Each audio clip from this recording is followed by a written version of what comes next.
MC1, no?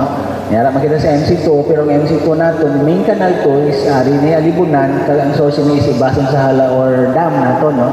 Mayara kita total of 500 hectares na may tanaw apang mayara ginatingwaan namon ini nga madugangan kay may kanal na kita dira nga naga-exist, no? Na ginakayo naton subong para mapalabot naton sa may labot sa may after pa Alinog, no? May pasig pa kita nga na-target dira specifically sa main Canal 1 Zone 1. Mayara kita dira mga Irrigators Association actually nga na na forma.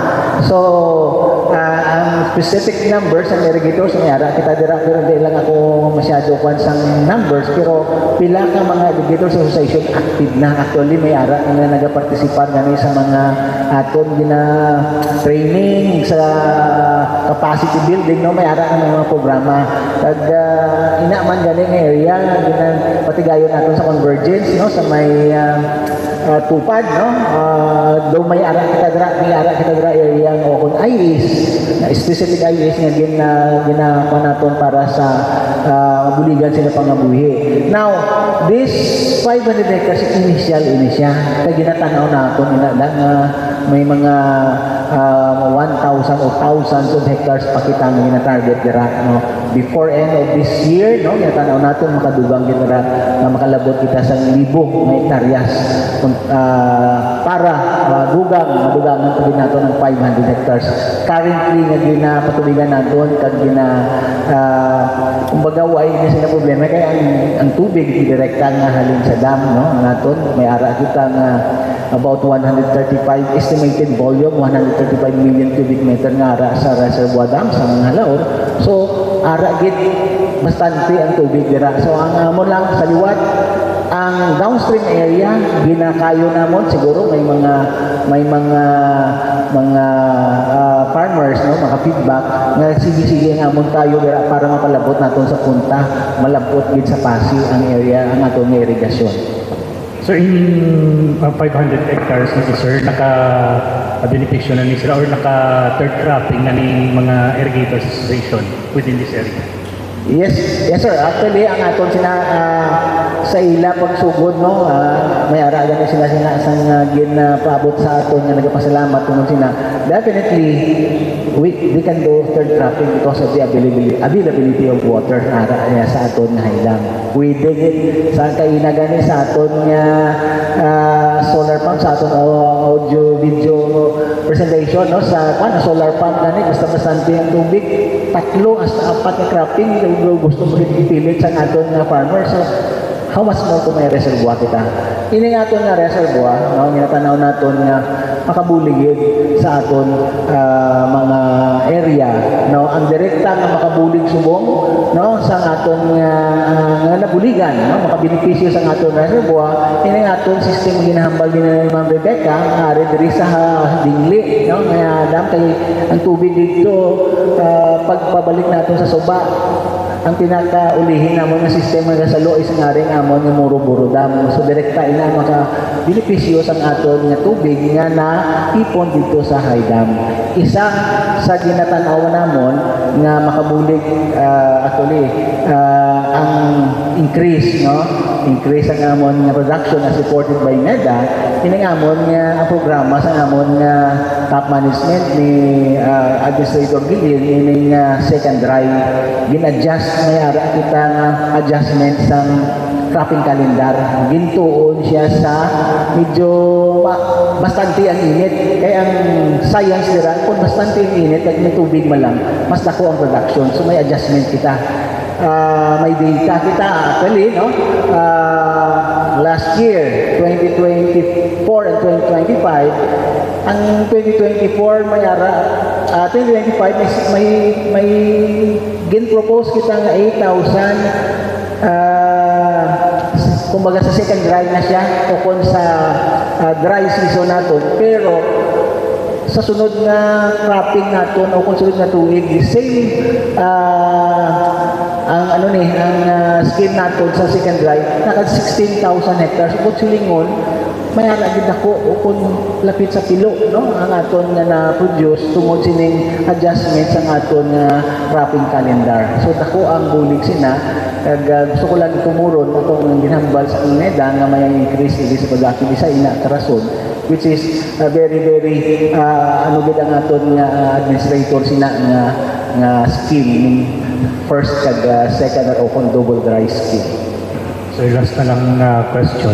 Follow up lang sir sa prolonged El Nino na ginapaabot naton. As of now sir, kasi grabe na ang init ang heat index.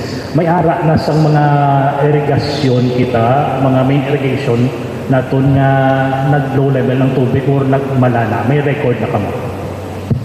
Solido halos ini nga mo nga mga system ng mga irigasyon, especially ng run of the river, tawag naton, hanggang paabot lang sa tubig sa suba, apektado na gini eh.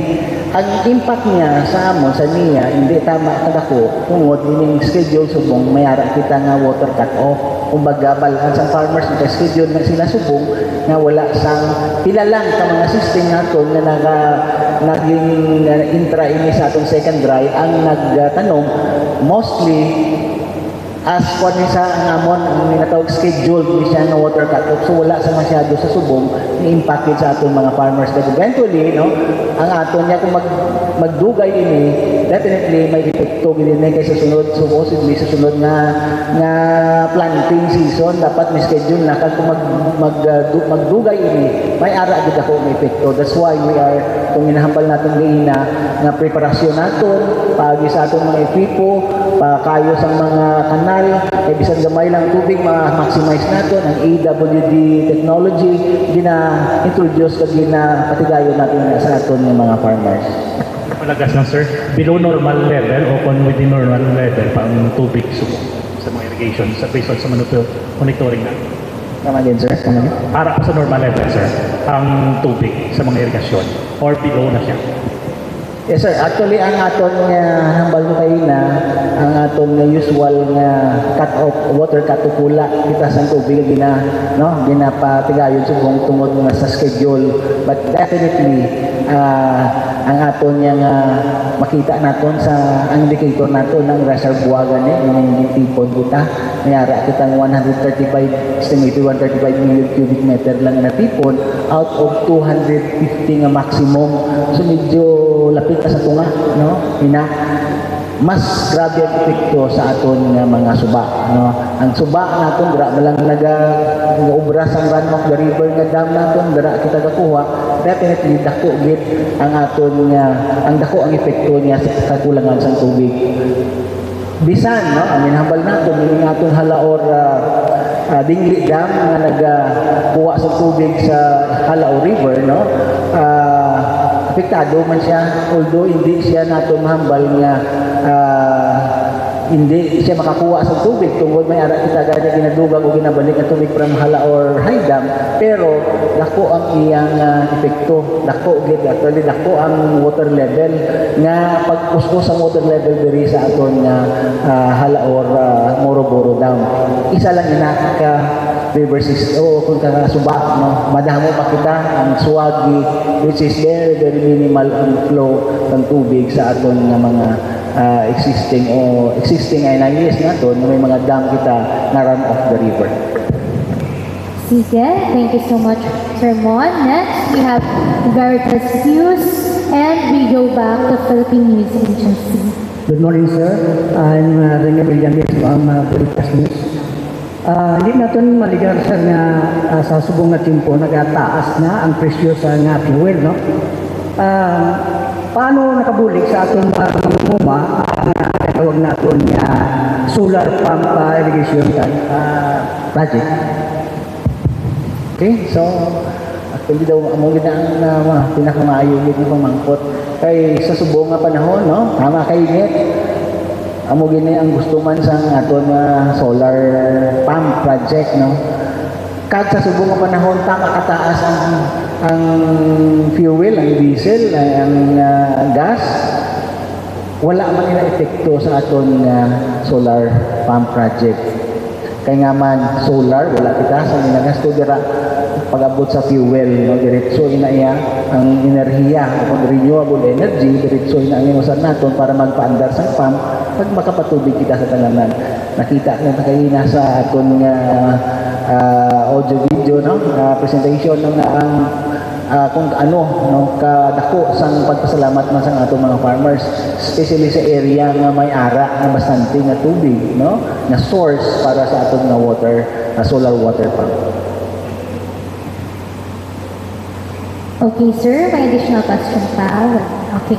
So we proceed to Philippine News Agency, and for the last question, we have the live radio. So go ahead, Ma'am Pearl.